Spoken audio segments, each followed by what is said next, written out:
V našej obci prežívame mimoriadny deň.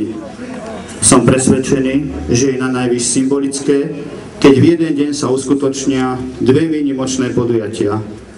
Do obeda bol vysvietený rekonštruovaný orgán v kostole svätého Jakuba a v podvečer slávnostne otvárame viacúčelové ihrisko. Srdečne vítam v našej obci vzácnu návštevu predsedu vlády Slovenskej republiky, pána Roberta Fica.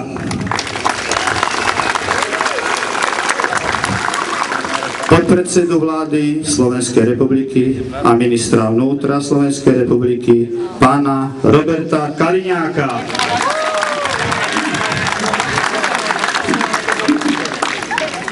Poslankyňu Národnej rady Slovenskej republiky, pani Magdu Košútovú.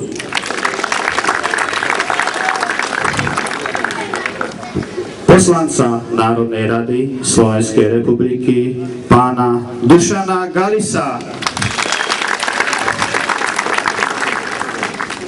Poslanca Národnej rady Slovenskej republiky, pána Vladimíra Jánoša. A samozrejme ostatných členov delegácie a aj tých hlavcov, ktorí prišli s kožou na trh, ktorí tam vedľa stoja. Takže srdečne vás vítam všetkých. V mene všetkých občanov obce Tužina vyjadrujem úprimné poďakovanie predsedovi vlády Slovenskej republiky, pánovi Robertovi Ficovi, za finančnú podporu pri budovaní viacúčelového ihriska. Moja úcta vám patrí za úsilie zabezpečiť kvalitné športoviská aj na vidieku. Športový fanúšik na Slovensku zažíval v posledných dňoch krásne obdobie, a to najmä vďaka úspešným výsledkom našej futbalovej reprezentácie. Verím, že vybudované viacúčelové ihriská prispejú k tomu, aby sme aj v budúcnosti mali hráčov, ktorí budú celému národu prinášať radosť, ale, a to je asi to najpodstatnejšie, prebudia u občanov, či už mladých, alebo tých skôr narodených, záujem o aktívny pohyb a šport. Ešte raz, príjmite úprimnú vďaku od všetkých občanov obce Tužina, pán predseda vlády. Prajem vám všetkým, naši vzácni hostia, aby ste v našej obci prežili krásne chvíle, aby ste si pekné a vzácne spomienky zdraví odniesli do vašich domovov. Ďakujem vám pekne. Odovzdávam teraz slovo pánovi predsedovi vlády, pánovi Robertovi Ficovi.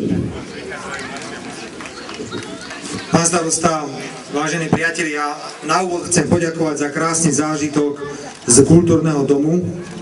Ani sme nepredpokladali, že v takomto veľkom rozsahu tu máte oslavy.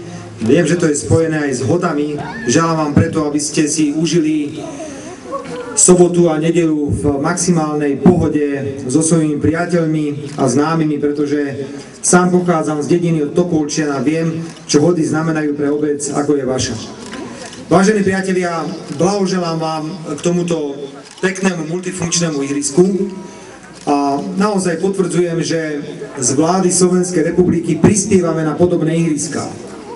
Už sme ich otvorili viac ako 400 a do júna 2010 ich bude okolo 620. Prakticky každá obec a mesto, ktoré majú záujem sa spolupodieľať na výstavbe takéhoto pekného ihriska, má možnosť sa k nemu dostať.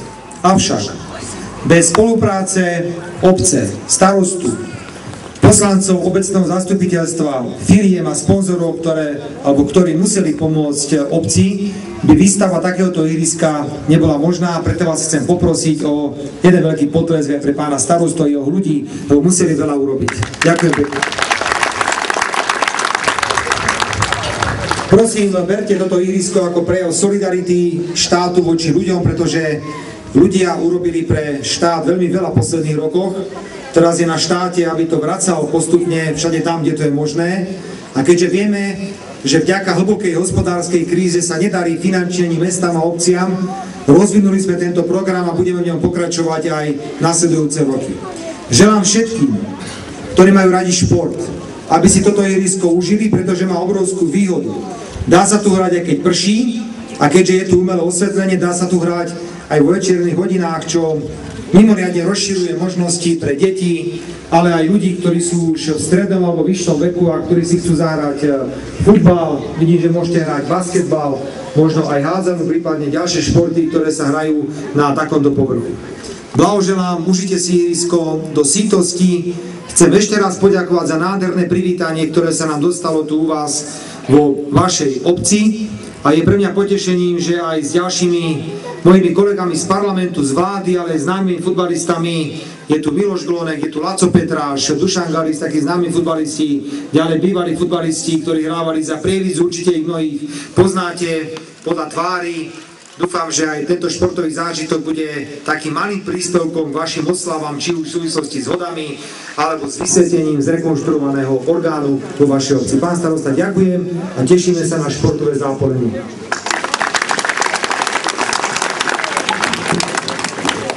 Avšak skôr, než pristúpime k futbalovému zápasu, poprosím pána predsedu vlády o prestrihnutie pásky.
Ďakujem veľmi pekne. Dobre.